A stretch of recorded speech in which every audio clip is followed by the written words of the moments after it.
강물이 빠른 속도로 엄청 흐릅니다. 강에 누가 있나봐. 산이 우르릉 무너집니다. 산이 화가 났어. 하늘에서 벼락이 내리칩니다.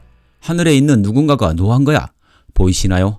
우리 조상들은 자연 구석구석에서 누군가를 느끼기 시작했습니다. 강의 정령, 산의 신령, 하늘의 신.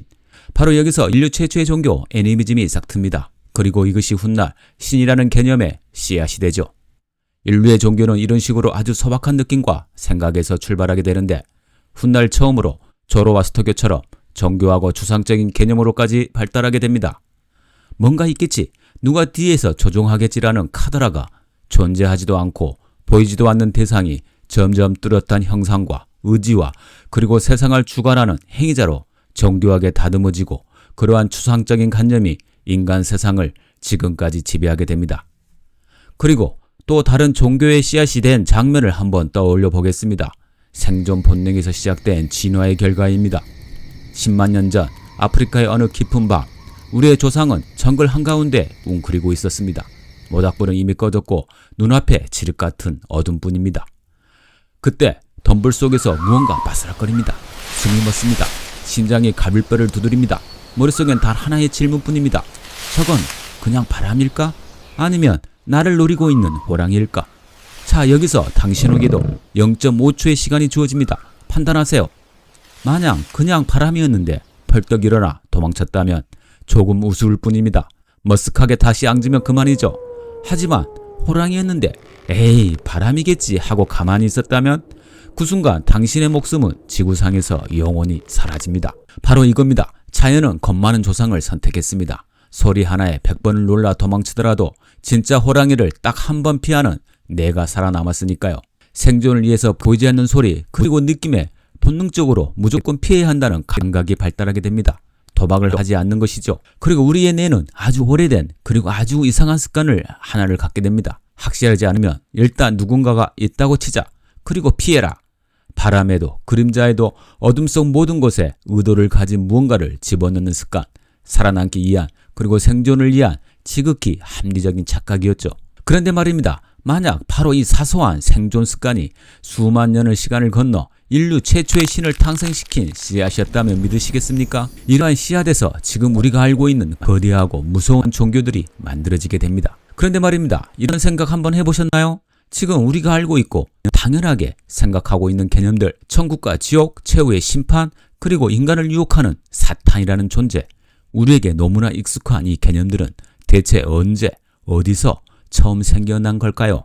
종교가 어떻게 만들어졌는지 씨앗을 알게 됐는데 그럼 누가 이런 고차원적인 추상적인 개념들을 만들었을까요? 신이 우리에게 준 진짜 메시지일까요? 아니면 사람들이 만들어낸 이야기라면 어떻게 해서 만들어지게 됐을까요? 놀랍게도 그 뿌리를 따라가다 보면 3000년도 더 된 고대 페르시아의 한 예언자를 만나게 됩니다.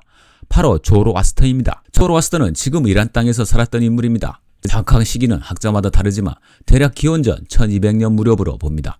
예수보다도 1000년 이상 앞선 시대죠. 당시 사람들은 수십만 명의 신을 섬기며 살았습니다. 하늘의 신, 물의 신, 불의 신, 마치 한 교실에 반장이 여러 명 있어 서로 다투는 것처럼 혼란스러운 세계였습니다. 그런데 조로아스터는 어느 날 완전히 다른 이야기를 꺼냅니다. 세상을 만든 참된 신은 오직 한 분, 아우라 마즈다 뿐이다. 이것이 바로 인류 최초의 율신 사상에 가까운 선언이었습니다. 그리고 여기서 한 걸음 더 나아갑니다. 세상은 선한 신과 악한 영이 벌이는 거대한 전쟁터이며 인간은 매 순간 어느 편에 설지 스스로 선택해야 한다고요. 착하게 살면 죽은 뒤 빛의 세계로, 악하게 살면 어둠의 세계로 간다. 그리고 언젠가 세상의 마지막 날 최후의 심판이 찾아와 선이 완전히 승리한다. 어떻습니까? 천국과 지옥, 선과 악의 대결, 심판의 날, 어디서 많이 들어본 이야기 아닌가요? 바로 이 지점에서 조로아스터교는 종교의 어머니라고 불립니다. 훗날 등장하는 유대교, 기독교, 이슬람교가 공유하는 핵심 뼈대를 조로아스터교가 먼저 세웠기 때문입니다. 그렇다면 이 사상은 어떻게 유대인에게 전해졌을까요?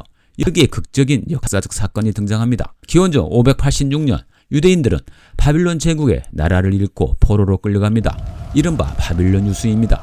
그런데 50년 뒤 페르시아 왕 키루스가 바빌론을 무너뜨립니다. 이 키루스가 바로 조로아스터교를 믿는 왕이었습니다. 그런 놀랍게도 유대인들에게 고향으로 돌아가 성전을 다시 지으라며 자유를 줍니다. 그래서 성경에는 이방인인 키루스를 기름 부음 받은 자, 즉 구원자라 칭하며 극찬합니다. 이후 유대인들은 약 200년간 페르시아 지배 아래 살면서 조로아스터교의 세계관을 자연스럽게 흡수하게 됩니다. 그 흔적은 곳곳에 남아 있습니다. 이름을 가진 천사들, 인간을 시험하는 사탄, 죽은 자의 부활, 세상의 종말, 이런 개념들이 바로 이 시기를 거치며 뚜렷해집니다. 심지어 아기 예수를 찾아온 동방박사 세 사람도 사실은 조로아스터교 사제 마귀였습니다. 마술을 뜻하는 영어 단어 매직이 바로 여기서 나왔죠. 그리고 이 오래된 종교는 지금도 우리 곁에 살아있습니다. 천국과 지옥, 악마, 최후의 심판이라는 개념은 물론이고 낙원을 뜻하는 영어 파라다이스는 페르시아로 담으로 둘러싸인 아름다운 정원이라는 말에서 왔습니다. 3000년 전 한 예언자의 목소리가 오늘날 우리가 믿고 상상하는 세계 곳곳에 이토록 깊이 스며들어 있는 것입니다.